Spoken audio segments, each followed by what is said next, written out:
Hello मेरे प्यारे विद्यार्थियों, आज पुनः हम उपस्थित हैं एक और स्टडी वीडियो को लेकर के।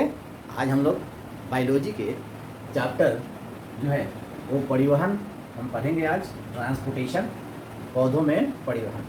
बस 10 मिनट का समय लगेगा, ज़्यादा समय नहीं लेंगे। आइए तो शुरुआत करते हैं। मैं के वी कौशिक आप लोगों का नॉलेज कुंजी में स्वागत करता हूँ। तो चलिए स्टार्ट करते हैं। सबसे पहला जो हमारे पास टॉपिक आता है कि परिवहन एक परिचय, ट्रांसपोर्टेशन। परिवहन क्या है? शॉर्ट में एक लाइन में कहा जाए तो पदार्थों के स्थानांतरण की प्रक्रिया है। पदार्थों के स्थानांतरण की प्रक्रिया है। स्थानांतरण का मतलब क्या हुआ? स्थान में अंतर, यानी एक स्थान से दूसरे स्थान तक पहुंचा देना। अब पदार्थ मतलब कोई ना कोई पदार्थ परिवहन होता ही है। पौधों में है जल होता है, फूड होता है। जंतुओं में भी जल होता है, फूड होता है, एयर होता है, यही ना परिवहन होता है। तो इसी के बारे में हम लोग आज पढ़ेंगे। तो आइए कि परिवहन वह प्रक्रिया है जिसमें कोई भी सजीव अपने शरीर के अंदर आवश्यक पदार्थों का परिवहन करता है। उसकी अब हमारे मन में ये सवाल आता है कि परिवहन की आवश्यकता क्यों है? परिवहन की आवश्यकता क्यों है? परिवहन की क्या ज़रूरत है?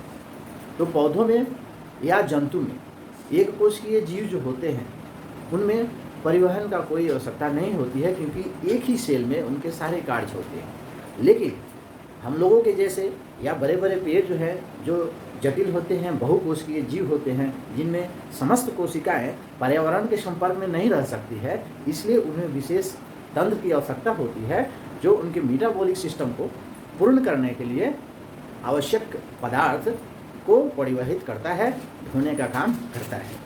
जिसके साथ ही साथ बेकार पदार्थ का भी विसर्जन होता है, उनको भी शरीर से, कोशिका से बाहर निकालने की आवश्यकता होती है। ऐसी अब चलते हैं बिना समय गंवाए हुए, अब अगले पॉइंट में चलते हैं कि पौधों में पदार्थों का परिवहन। मेन यही है और यही दो टॉपिक है। तो पौधों में पदार्थों का परिवहन जो होता है उसमें दो प्रोसेस आते हैं, एक स्थानांतरण होता है और दूसरा वाष्पोत्सर्जन की क्रिया होती है।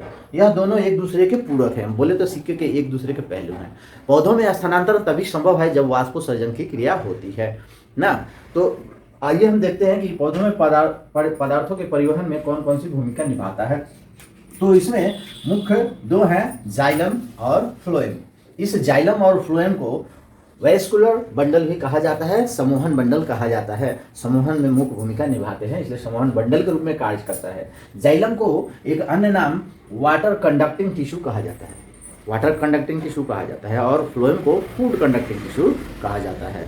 ठीक है, तो यहाँ हम ध्यान रखेंगे कि ये परीक्षा के दृष्टिकोण से आता है। तो हम एक एक करके शुरू करते हैं। पहले जाइलम के बारे में पढ़ेंगे, फिर फ्लोएम के बारे में पढ़ेंगे, फिर हम लास्ट में वाष्पोत्सर्जन की क्रिया, उसका पूरा प्रोसेस को समझेंगे। तो आइए हम शुरू करते हैं, पहले जाइलम के बारे में जानने का प्रयास करते हैं। जाइलम क्या होता है कि पौधों में जल का अवशोषण करता है, जल का परिवहन करता है नीचे से ऊपर की तरफ। ठीक है, उसके जड़ से जल लेकर के और पत्तियों तक, यानी ऊपरी मुखी ऊपर तक पहुंचाने का कार्य करता है।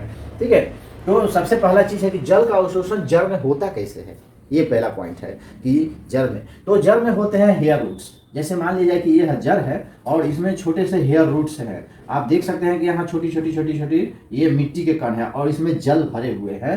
तो इसमें हेयर रूट्स होता है। हेयर रूट्स में जो होता है उसमें कैसे जल प्रवेश करता है, तो जो हेयर रूट्स के होते हैं उसके कोशिका रस में ओस्मोसिस प्रेशर बनता है।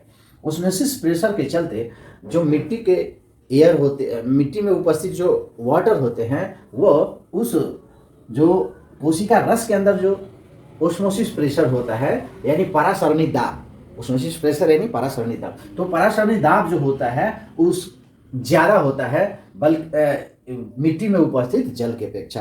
तो ज़्यादा होने के चलते वो जो है मिट्टी में उपस्थित जल का अवशोषण करता है और मिट्टी में उपस्थित जल जो है विसरण की क्रिया द्वारा धीरे धीरे हेयर रूट्स में प्रवेश कर जाते हैं। और तब हेयर रूट्स से वह मतलब हेयर रूट्स मतलब छोटा छोटा जड़ बड़ा होता है ना, देखा होंगे ना कि जड़ जब निकालते हैं तो उसमें छोटा छोटा ऐसा बाल के जैसा उसमें बिखरा हुआ रहता है, वो हेयर रूट्स है। वो हेयर रूट्स जो है एकदम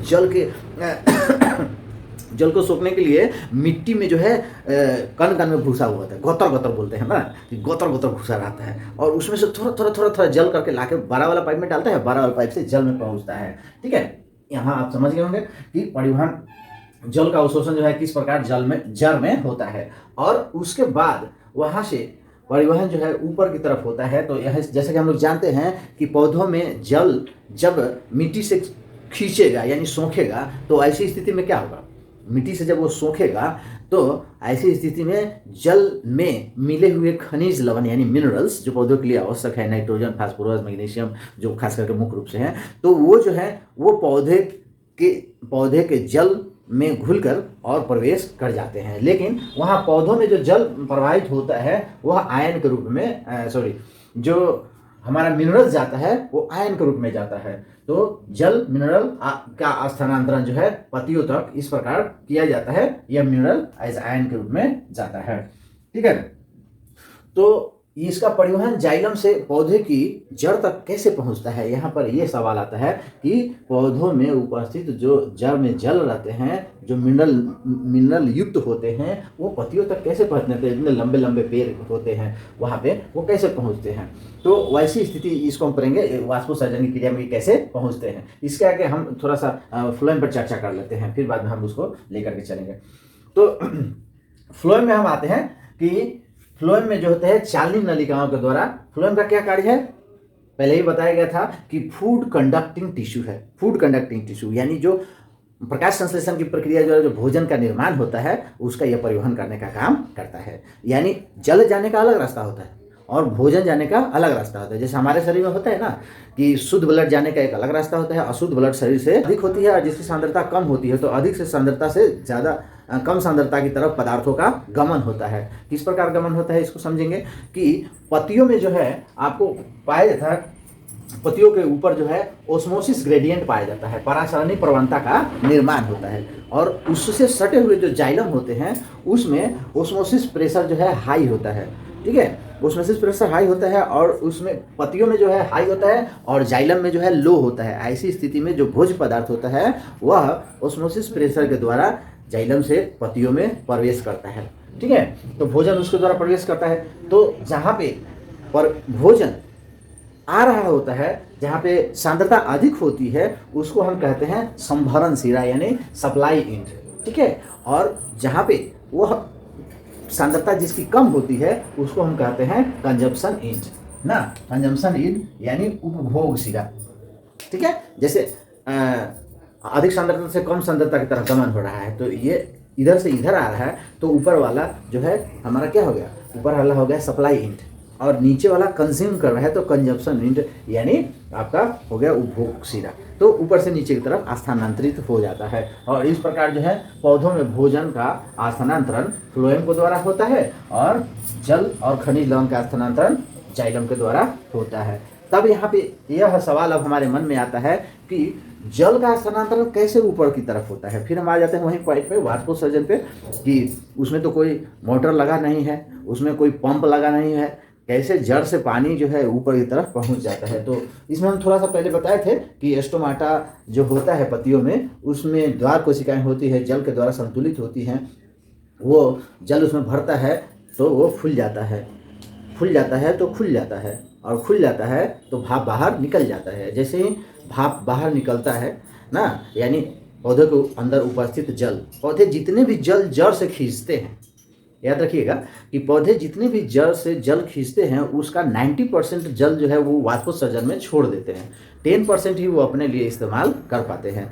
तो अब वाष्पोत्सर्जन की अगर डिफिनीशन देखा जाए तो क्या होगा कि पौधों में उपस्थित जल वाष्प का वाष्प के रूप में बाहर निकलना, स्टोमाटा के द्वारा, हाँ स्टोमाटा के द्वारा बाहर निकलना की क्रिया, निकलने की क्रिया जो है वाष्पोत्सर्जन कहलाती है।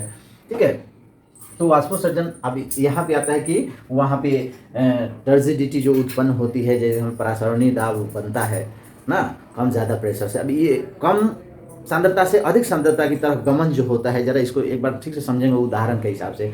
जैसे हम लोग ग्लास में पानी ले लेते हैं और उसमें शहद एक बूंद डालते हैं, तो शहद क्या होता है, गाढ़ा होता है। सांद्र मतलब गाढ़ा होना ना, कठेस होना ना, उसको अपने देहाती भाषा में करते हैं, तो गाढ़ा होता है। और जब हम उसको उस ग्लास के अंदर डालते हैं शहद को, तो देखते होंगे ट्रांसपेरेंट ग्लास शीशा का होना चाहिए, तो दिखाई देगा कि वो जो है शहद धीरे धीरे धीरे धीरे जल में विसरित हो जाता है विसरण की क्रिया द्वारा, यानी अपने आप डिसॉल्व हो जाता है, घुल जाता है।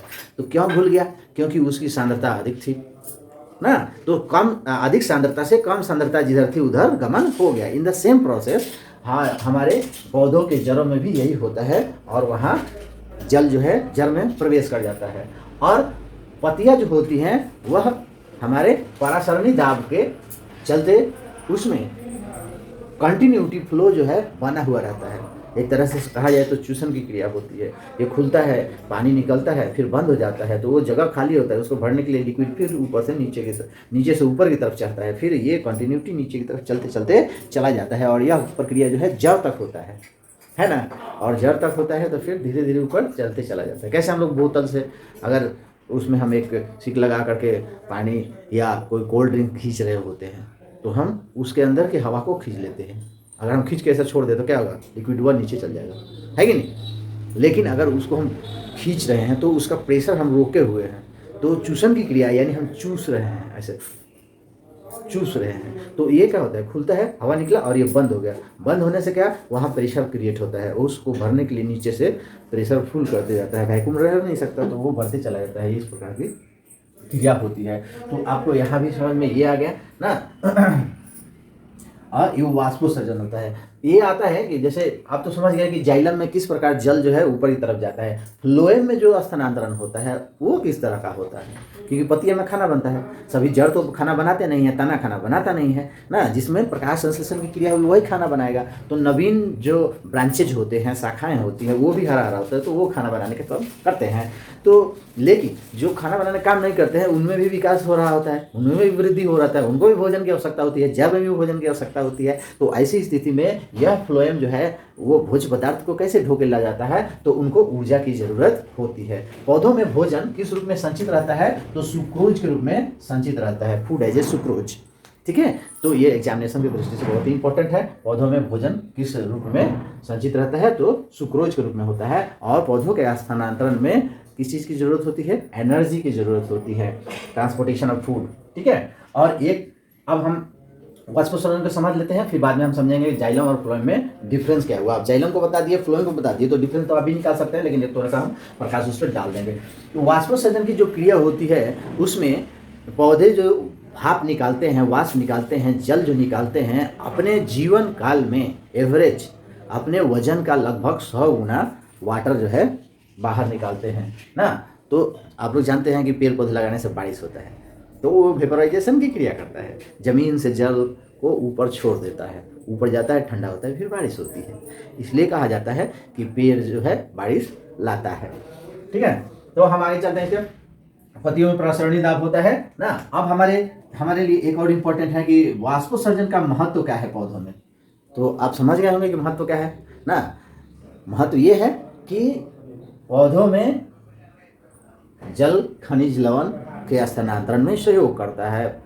जलीय रूप में ही स्थानांतरण होता है, चाहे उसका फूड हो या फिर मिनरल्स हो जो पौधों के लिए आवश्यक है, जल हो। तो ये जल जो है वाष्पोत्सर्जन जो है उस जल के परिवहन में सहयोग करता है। इसके साथ ही साथ पौधों को भी गर्मी लगती है, तो उसको ठंडा करने के लिए पानी सहयोग करता है, यानी ताप नियंत्रण का कार्य करता है। हम लोग को भी गर्मी लगती है तो हम लोग भी पानी पीते हैं, हम लोग भी स्नान करते हैं, उसी तरह उनको भी गर्मी लगती है।